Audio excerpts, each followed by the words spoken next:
అక్కడ జరుగుతాము. ఓకే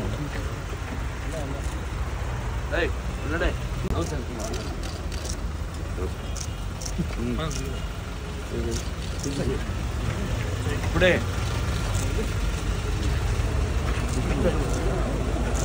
ఏం చేయి బ్రదర్.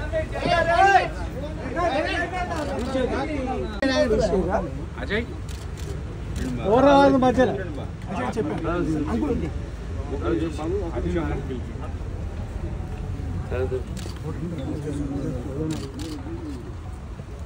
అందరు ముందు రండి. ఫ్యామిలీ నెంబర్ అవును జరుగు. కంగారు అవుతామ్మా, కంగారు అవుతా అన్న. మీరు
నటరత్న డాక్టర్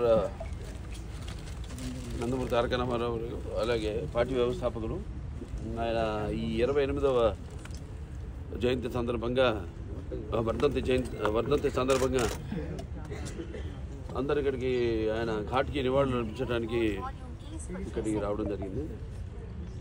ఈ భూమి మీద అందరూ పుడతారు గెడతారు కానీ అందరూ మహానుభావులు కాలేరు. ఒక మనిషి మహోన్నత విద్యాపథంలోకి నడవాలంటే, అత్యున్నత శిఖరాలకు నడవాలంటే సత్సంకల్పం కావాలి, అక్కడ దీక్ష పొనాలి, నీ దారిలో నువ్వు నడవాలి. నేహావిఘ్న శోక్తి ప్రత్యభాయత విద్యతే స్వల్పమపస్య ధర్మస్య త్రాయితే మహతో భయాత్ అంటాం. కొందరు పుడతారు ఒక పరమార్థం కోసం, ఏదో సమాజాన్ని ఉద్ధరించడం కోసం. అంటే వాళ్ళకి చావు పుట్టుకలతో సంబంధం ఉండదు. సో ఎన్టీఆర్ అంటే ఒక నటుడికి నిర్వచనం. ఎన్టీఆర్ అంటే నవరసాలకు ఒక అలంకారం. ఎన్టీఆర్ అంటే ఆయన నటన ఒక విశ్వవిద్యాలయం. ఎన్టీఆర్ అంటే ఒక నాన్న ఆయనే. అలాగే జనం యొక్క భవిష్యత్తు చూపించిన నాన్న ఆయనే.